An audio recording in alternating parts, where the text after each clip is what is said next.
जादुई तोता। एक छोटे से गांव में एक गरीब परिवार रहता था।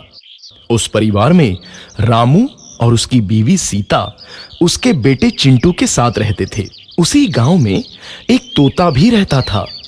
उसका नाम था रघु। वो किस्मत का धनी था। जहां भी जाता वहां किसी भी चीज की कमी नहीं पड़ती थी। एक दिन रघु उड़ते उड़ते उस गरीब परिवार के घर गया। रघु सोचता है, अरे वाह, लगता है यहाँ आज बहुत अच्छा खाना मिलेगा। मैं पेट भर के खाऊंगा। वो एक कटोरी में रखे अमरूद देखता है। अरे वाह, अमरूद, मुझे तो ये बहुत पसंद है। मैं तो इसे पेट भर के खाऊंगा।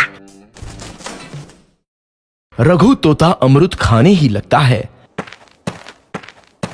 तभी सीता रघु को अमरूद खाते देखती है तो गुस्सा हो जाती है और उसे वहां से भगा देती है। भाग यहाँ से, न जाने कहां से आ जाते हैं। मैं तो परेशान हो गई हूं इनसे। सीता के भगाने के बाद रघु चुपचाप से एक कोने में रहता है। धीरे धीरे उस परिवार की बरकत होने लगती है। एक दिन रामू और सीता खाना खाते वक्त बातें करते हैं। आजकल हमारी बहुत तरक्की हो रही है, काम भी अच्छा चल रहा है। रामू कहता है। इस पर सीता कहती है, सच कहा, भगवान हमेशा ऐसे ही हम पर मेहरबान रहे। बेटा चिंटू भी कहता है, पिताजी, मुझे खिलौना लेके दो ना, मेरे सभी दोस्तों के पास है। रामू कहता है, ठीक है, जरूर लाऊंगा। सीता कहती है, कितने खुश है सब, मेरे परिवार को किसी की नजर ना लगे। एक तरफ ऐसी बातें होती हैं तो दूसरी तरफ रसोई में रघु तोता भी अमरूद खाते रहता है। मजा आया, अमरूद खाया, मजा आया, अमरूद खाया, मजा आया। तभी सीता रसोई में आती है और रघु तोते को अमरूद खाते देख बहुत गुस्सा होती है। सीता रघु को बाहर निकालने के लिए पिंजरे में अमरूद रखती है। रघु जब अमरूद खाने लगता है तो पिंजरे का दरवाजा बंद हो जाता है और वो उसमें फंस जाता है। मुझे बाहर निकालो, मैं यहाँ फंस गया हूँ, मुझे बचाओ। अगले दिन सीता पिंजरा उठाकर बाहर दूर उस रघु को छोड़ देती है। रघु के जाते ही उनके घर आई बरकत धीरे धीरे कम हो जाती है। उन्हें बहुत घाटा होता है। सीता कहती है, ये क्या हो रहा है, अचानक इतना कैसे बदल गया? अभी तक तो सब कुछ अच्छा चल रहा था। रामू कहता है, लगता है भगवान हम पर रूठ गए हैं। चिंटू भी कहता है, लगता है अब मुझे खिलौने भी नहीं मिलेंगे।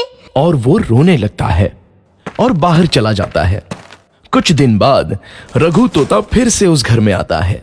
वापस आया, मैं वापस आया, अब मैं जमकर अमरूद खाऊंगा।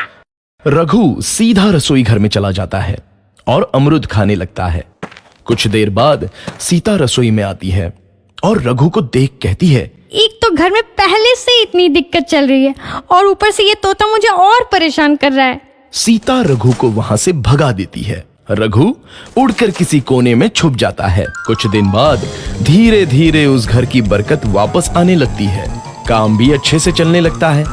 एक रात जब रघु तोता अमरूद खाने जाता है तो पिंजरे में फंस जाता है। ये लोग आखिर चाहते क्या हैं? एक तोते को शांति से अमरूद खाने क्यों नहीं देते? मैं कौन सा चोरी कर रहा हूँ? बस अमरूद ही तो खा रहा हूँ। तभी रामू वहां आता है और पिंजरे में रघु तोते को देख उसे बाहर छोड़ देता है। ये तोता भी कितना जिद्दी है, बार बार वापस आ जाता है। जैसे ही रामू रघु को छोड़ देता है, अगले दिन से फिर से उनके घर की बरकत जाने लगती है। काम में घाटा होता है।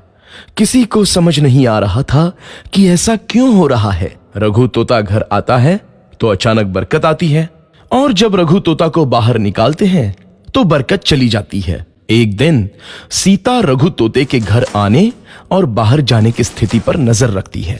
ये तोता जब भी घर आता है तो घर में बरकत आती है और जैसे ही ये घर से बाहर जाता है तो उसी के साथ बरकत भी चली जाती है। कहीं ये जादुई तोता तो नहीं है? अगली बार जब ये तोता घर आएगा तो मैं इसे कहीं नहीं जाने दूंगी। सीता रघु का बहुत इंतजार करती है लेकिन रघु तोता दोबारा उस घर में कभी नहीं आता।